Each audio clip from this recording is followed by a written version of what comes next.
and welcome back to another episode of the STEM Space.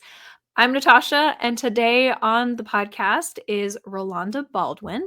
She is the Vice President of Product Design at UnboundEd, but she also has a really awesome background that sort of is similar to mine, and I want to talk about that with you, Rolanda, which is starting as an engineer and then transitioning into education. But first, welcome to the STEM Space.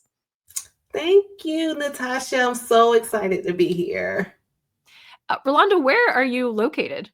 I am in North Carolina, Greensboro, North Carolina, to be exact. Awesome. Yep. And as I mentioned, you started as an engineer, which I believe was in electrical, right? Yes. Okay. And so I love the parallels in our story because I started as an aerospace engineer and then caught the education bug and fell in love with teaching and kind of stuck with that STEM education path. And you had this similar story of going in from engineering into the classroom. So I'd love to hear that transition and what it was like to go into a classroom from that engineering technical side. Yes. So very interesting story. I've always, well, actually, I'll go back to when I think I was in middle school. I remember telling an older gentleman at my church that I wanted to be a teacher. And he was like, oh, teachers don't make enough money. You need to be something else. Oh. I was always good at math and science. So someone was like, you should be an engineer. And I was like, that's great. I don't know what that is. So I had the opportunity when I was a junior, I think I was a rising junior in high school, to attend a engineering program that was designated for unrepresented people at Tuskegee University. And when I found out about what engineering was, I was like, yes, this is great. I got really excited about it. So I went to college, majored in electrical engineering, and worked as an engineer for 8 years. And then my department got outsourced to another country. And I was still, but they kept me. I was not one of the people that got reduced in force. So, but they moved me to a department where I really wasn't vibing with my new job. And at the same time, I had been doing work in my community the whole time that I was an engineer. I was doing I was running a mentorship program with my sister. And so I always had this interest in students. So once I got into the job that I didn't really like, I said, you know what? I'd rather be doing something that I enjoy. So that's how I transitioned to teaching. Of course, math teachers are always in high demand. And so I very quickly got a job, had no training, no formal training outside of just like the community work I had done. So they just threw you right in as a classroom teacher? Yes, like I submitted my resume, let's say on a Thursday. By the following Friday, I had a job. And what? Yes, it was crazy. Like I submitted it not necessarily on a whim, but I thought it was going to be like a process. Right, It was right. not. It was not. They needed a middle school algebra teacher. So I said, sure, I'll do it. I love algebra. So I really went in wide-eyed and like, I'm going to change the world. And it was not like that. What happened? Well, for me, just the students that I had worked with prior to that, like I knew their families. I was, and so I knew them. I had a relationship with them. And then, so I thought all kids were like that. But once I came in, I was like, oh no, I'm going to have to get to know the kids. I need to understand where they are, get to know their families so that I can have the same type of relationship. And then just as a student who loved math and math came easy to me, like I had a certain approach to math, and I realized that that wasn't the case for everyone. But I also did not believe in there are math people and there are not math people. So I was like, it's just a matter of exposure. So I really was fortunate to be at a Title I school. We had great professional development, and I was introduced to a program called Algebraic Thinking, which really helped me, even though I had an engineering degree, it really helped me to build my conceptual understanding of some of the things that I just knew how to do. And we use manipulatives, diagrams, different types of ways to build that conceptual understanding. And so I took that approach moving forward. And that's when things began to get better for me. So I already was kind of of the mindset that math needed to be relevant and related to real life because I came from an engineering background, but then having that tool of the conceptual, like just looking at the transition from conceptual to representational to abstract, that really helped me when I married those two together. That really helped me to reach students and to expose students and to get more students to love math as much as I did. And this idea of math identity has come up in multiple podcast episodes with different guests, having the same thought of often students struggle because they don't identify as being a math person. Mhm. And I know that can be especially prevalent in Title I schools, and maybe they don't have the parents who have a math or technical background to build that confidence. So what strategies can, any ideas for teachers that have students that are just like, I don't do math, I don't like math, this isn't for me? Yeah, so the first thing, you have to start with that self work. Unfortunately, I came in with a positive math identity as an adult. So I felt very comfortable with it.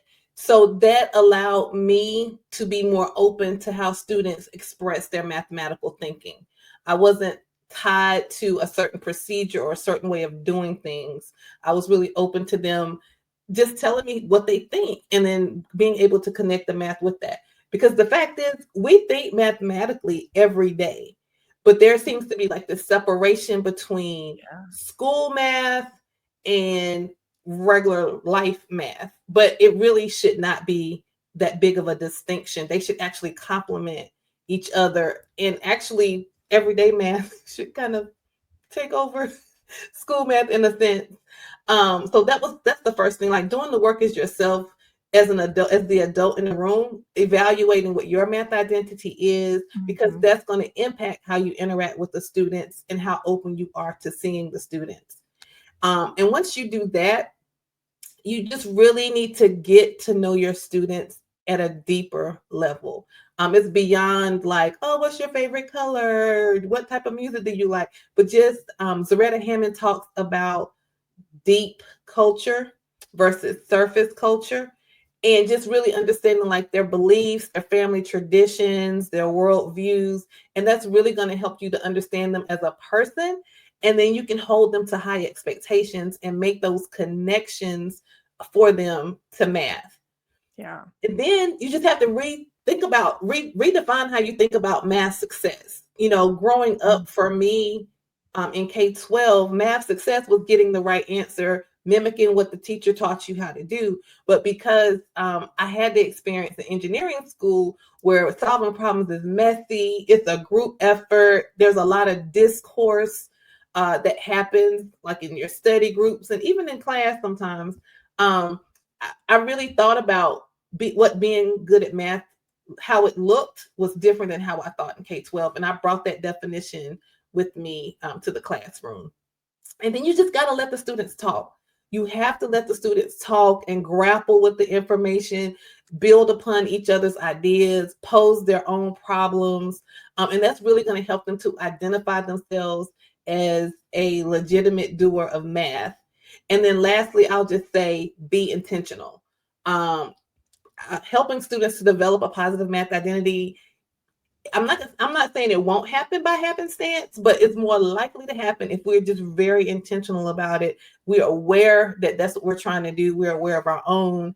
Then we can put practices in place that'll help build that positive math identity.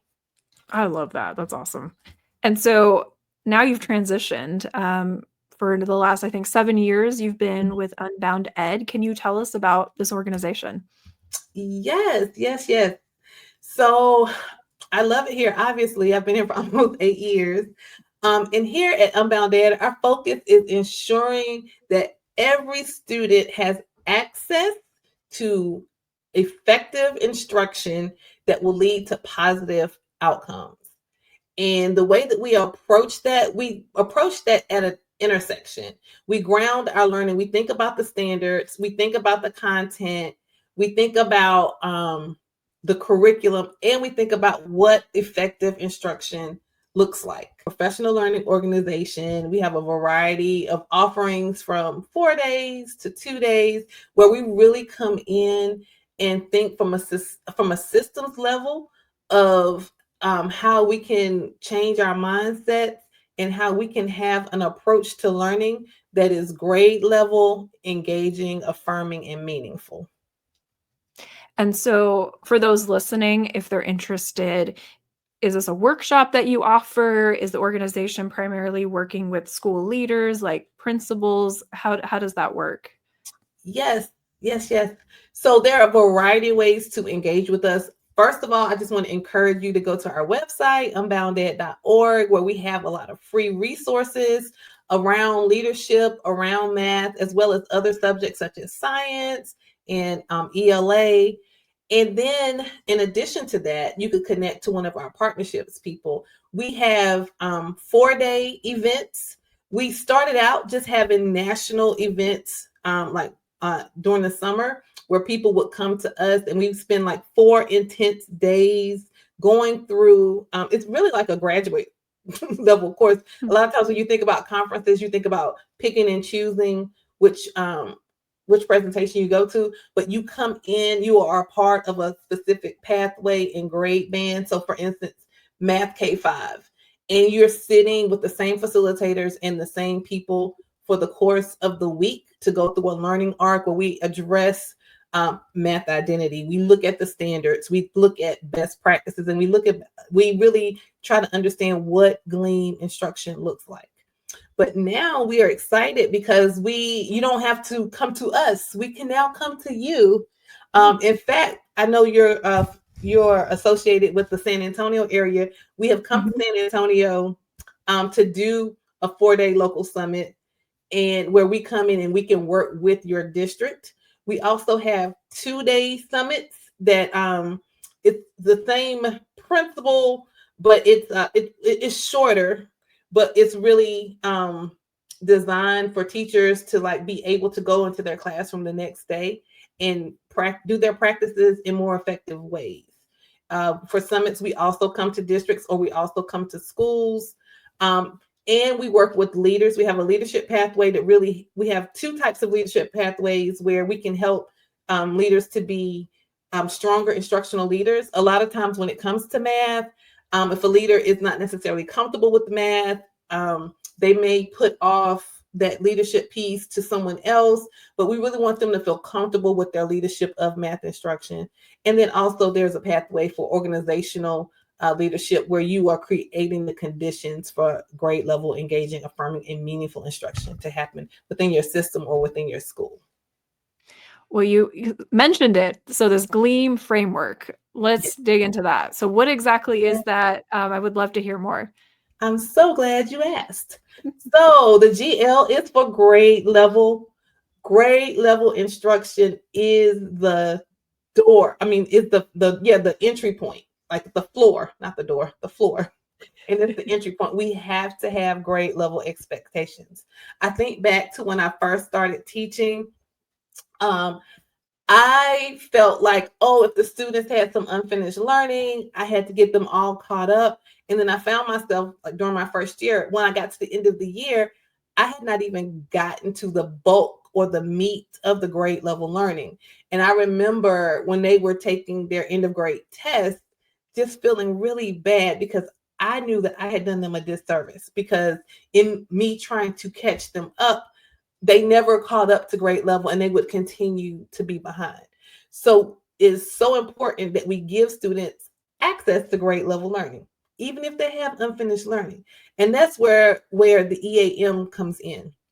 So when we're talking about engaging instruction, we're not talking about edutainment. We're talking about giving access to that grade level instruction. That could be through scaffolding, that could be through providing opportunities for productive struggle and for discourse so that students can engage in that grade level learning authentically and truly, not just from an entertainment standpoint. And when we talk about affirming, it's really about valuing the assets that students bring to the classroom. I mentioned earlier how I had to be open to listen to how students, how they thought and how they think and what their assets were. Instead of thinking about, when you think about a Title I school, you might think about what students don't have, but there's so many things that they do have, and you can leverage that and make that a bridge to grade level learning. And then when we're talking about meaningful, it's more than just being relevant. Relevant is one stage, but to be truly meaningful, students are feeling empowered to see, in this case, math as a tool that they can use to navigate their world and to actually create change in their world, to be engaged civically, to to to challenge the norms that we see sometimes, that they want to that we can use math as a tool to make changes, and not just uh, mimic problems, but actually pose problems and solve those problems in real life.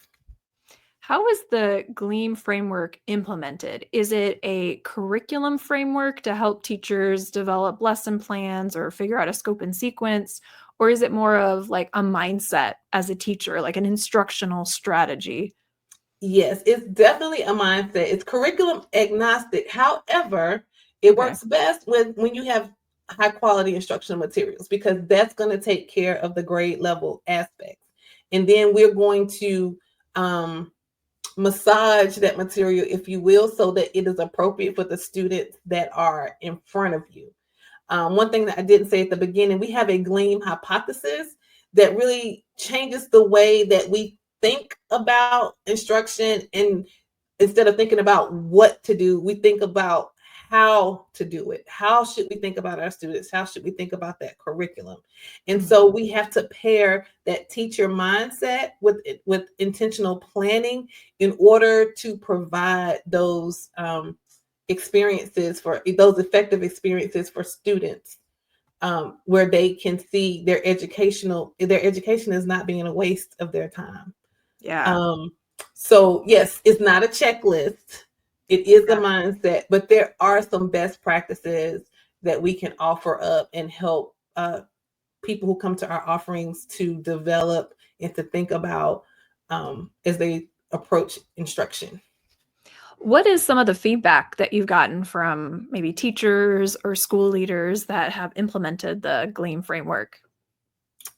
um the first level, I guess, the first I don't want to say level, but the first feedback that we get just when they like interact with us is like, wow, like I can't look at instruction the same. I have to look at it different. I have to have an asset based approach to my students versus a deficit based. So it really just changes their outlook on how they approach instruction.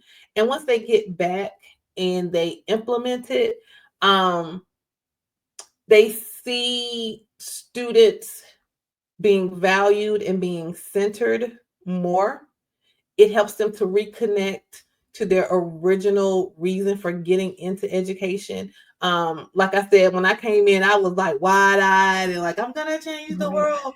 But after things in the system continue to happen, sometimes you can kind of forget about that. And then you start doing some things that you really are like, why am I doing this? From leaders, we get feedback around how it feels more like a system, like the system is working together at different levels. So you have principals, assistant principals, instructional coaches, and teachers on the same page, looking for the same things. It definitely has improved how teachers plan and what they talk about during their collaborative planning times. They're just taking a different approach, instead of just thinking like, these are the topics that I want to cover, as opposed to thinking about, okay, what is it that I need the student to be able to do after having this experience with me? And what are the steps I need to take to make that happen? So just thinking about education differently in general. Yeah, and I think I love that this is helping teachers shift from often being forced to teach to the test, right? You said, Mhm. of course, it has to be grade level appropriate. You have to meet these standards. You have these learning objectives, but the how you do that and making it more student centered and I love this thought of like valuing what the students are bringing, because I often hear teachers say, "Oh my gosh, they can't do this. They can't do this. They're so rude. They're," you know what I mean? Mhm. But you're encouraging teachers to like go to the next layer, right? Like, Mhm. why are they acting like that? Maybe they are missing these skills because of these things they had to go through, but they're bringing this unique perspective. So I love how it's kind of flipping that conversation, because we're all trying to get to the same place, right? We all want the Right. best for our students. Yeah, so I love this approach, and I encourage, the listeners to go check out your website, see the Yes. free resources, and maybe connect with one of these in-person activities that you have. And I want to ask one final question here. What do you miss about teaching? You've been out of the classroom for a while. What's something that you're like, oh, this was such a good time as an educator? I miss those aha moments. When a student has been working really hard at something and then they get it. Like that is my favorite thing to experience. And or a student looking at something in a different way that they've never looked at it before. I can remember several students who started at the beginning of the year. It was like, I don't like math. I'm just here so I won't get fined, like that type of approach. And by the end of the year, they're like, oh, I think I might want to be an engineer. Like this is different than what I thought. So I love those moments. Um, and I miss them. But as in my role, I don't interact with students directly, but I do make it a point to interact with educators. And so I get to see those aha moments through them now. So that kind of gives me a little feel, a little bit, since I don't get to see it with students as much. Yeah, you're the one now empowering the educators to get more of those aha moments, so you're having a much broader impact, which is pretty cool. Yeah. Well, Rolanda, thank you so much for sharing about your organization and your story and your background as an educator. I think math is one of those subjects. I know when I was supporting pre-service teachers, they're terrified of teaching math Mhm. mixed with middle school. I think that combination, like, Yes. yes. Thank you again so much for joining me today on the STEM space. It was awesome. Thank you. All right. Bye bye.